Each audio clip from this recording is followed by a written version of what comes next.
Hello बच्चों, let's read this question. So this question says 64 spherical drops each of radius 2 centimeter and carrying 5 coulomb charge combined to form a bigger drops. Okay, its capacity is okay. हमें यहाँ पर क्या बतानी capacity.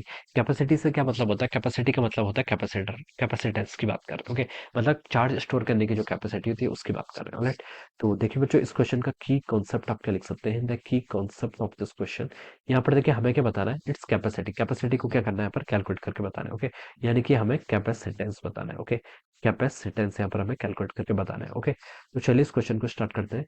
तो capacitance देखिए आपका किसके equal होगा? सी की वैल्यू देखिए आपका स्पेरिकल है, ये देखिए आपका स्पेरिकल ड्रॉप है। इसमें बोला कि 64 स्पेरिकल ड्रॉप जिनकी रेडियस 2 सेंटीमीटर है, हम उसको कंबाइन करके and carrying 5 coulomb charge combine to form a bigger drop. Okay, तो हमें उसकी क्या बतानी है? यहाँ पर कैपेसिटेंस क्या करना है? उसका यहाँ पर कैलकुलेट करके बताना है। ऑलराइट, तो चलिए अब हम क्या करते हैं, इस क्वेश्चन को स्टार्ट करते हैं। तो देखिए स्पेरिकल ड्रॉप्स का कैपेसिटेंस किसके इक्वल होता है? आपका C is equal to 4 pi epsilon naught times R के equal. Okay, this is a capacitance of spherical capacitor. Okay, अब क्वेश्चन में बोला है कि देखिए 64 ड्रॉप्स हैं जिनके रेडियस आपके 2 सेंटीमीटर। मान लीजिए स्मॉल ड्रॉप्स है तो 4/3 पाई आर क्यूब।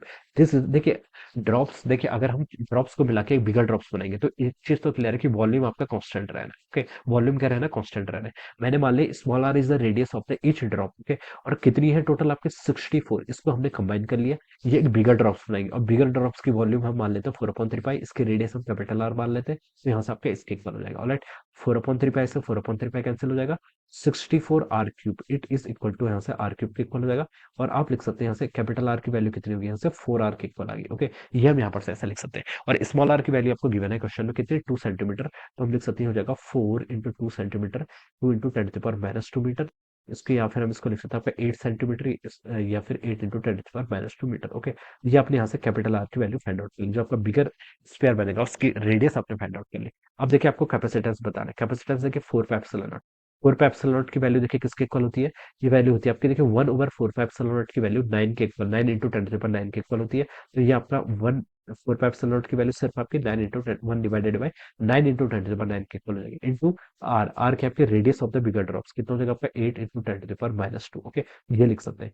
तो देखिए ये कितना हो जाएगा आपका? 8/9 इधर हो जाएगा, 10 to the power -2 ऑलरेडी था, 10 to the power 9 ऊपर आएगा तो 10 to the power -9 हो जाएगा, और ऐड होकर 10 to the power -11 हो जाएगा। ओके, सो दिस ये कैपेसिटेंस है, तो उसकी यूनिट क्या हो जाएगी आपकी? Farad. Okay, so this will be the answer of this question, 8/9 into 10 to the power -11 farad. Okay, तो ये भी देखिए आपका ऑप्शन ए से मैच कर रहा है।